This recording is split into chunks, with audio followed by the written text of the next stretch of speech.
chapter 65, the last chapter of the book.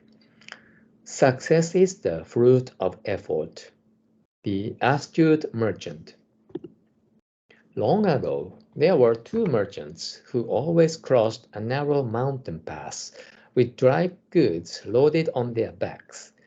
One day, one of them plopped down on a rock by the roadside. "Exhausting, isn't it?" he sighed.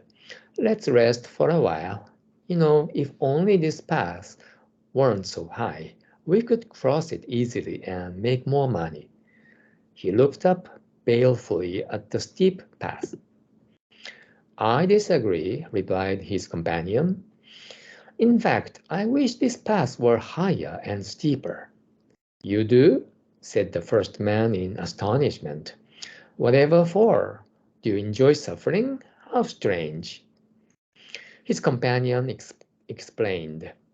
"If this path were easy to cross, everybody would use it to do business, and our profits will go down.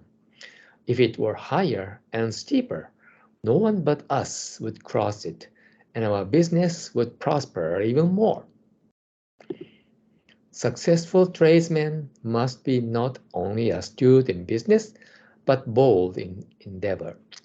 Success is the fruit of one's effort. All that comes easily is poverty and shame. The harder the task, the more glorious the triumph. This is a very inspiring story, and also it's kind of mind-boggling. I think it is related to the teaching of the purpose of life. The first man said,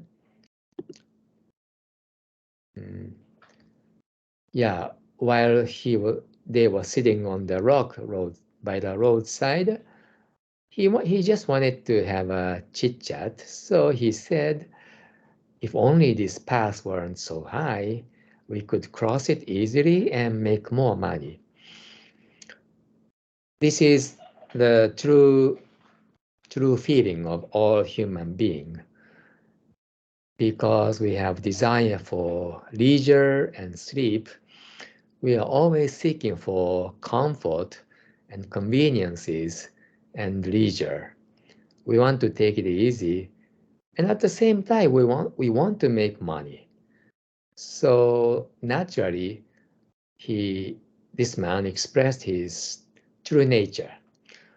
If only we could make profit with less effort.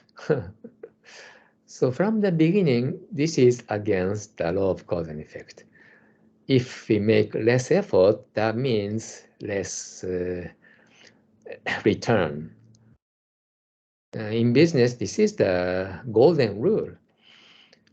So that's why people take risk, or people work harder in order to make the profit bigger and bigger. But what the second man said is kind of sounds surprising for the reader, because he wished this path were higher and steeper. This is very surprising, but the reason is very understandable. So this part is really deep, and I think in a sense it's related to our understanding of the purpose. The second man understands the purpose very clearly. His purpose is not taking it easy, but making money and maximizing their profit. This is the ultimate goal of business, and we don't need to feel ashamed. It's business. This is not about spiritual path. This whole topic is about business. So it's a kind of dog-eat-dog world. People who work harder wins the competition. That's the golden rule. So making profit is the purpose. The purpose is clear. So the people who make the most effort surely, I mean, theoretically, wins the championship or the top, becomes a successful business people.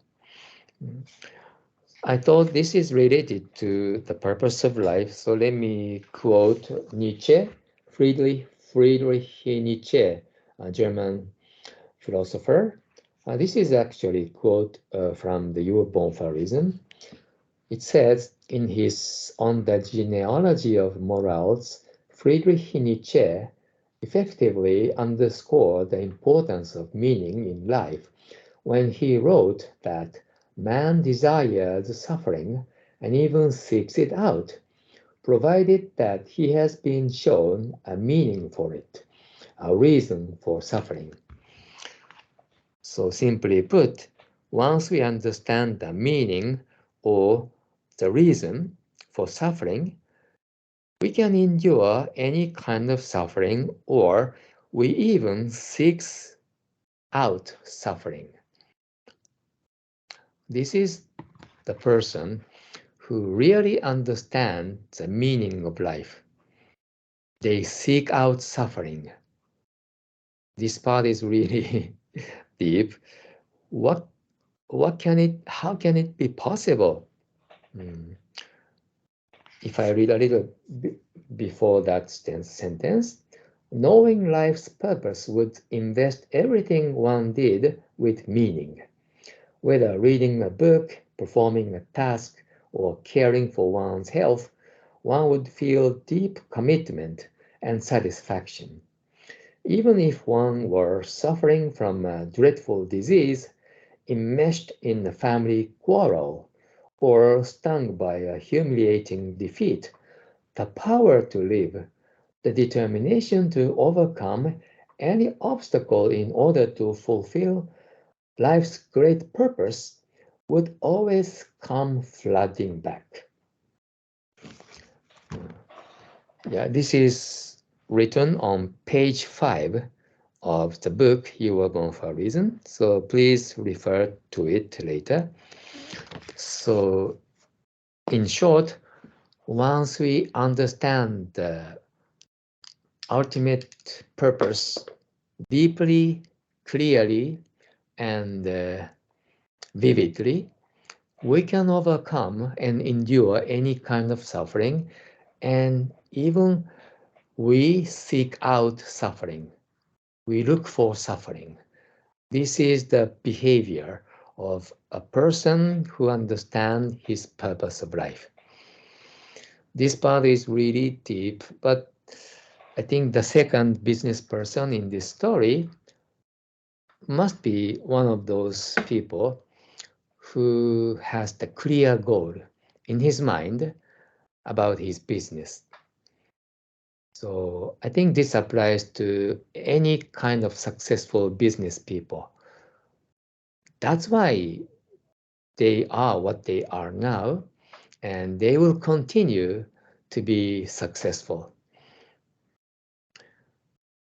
Yeah, the last sentence is touching. A successful tradesman must be not only astute in business but bold in endeavor. Success is the fruit of one's effort. All that comes easily is poverty and shame. Okay, that's, I think, what we can learn from today's story.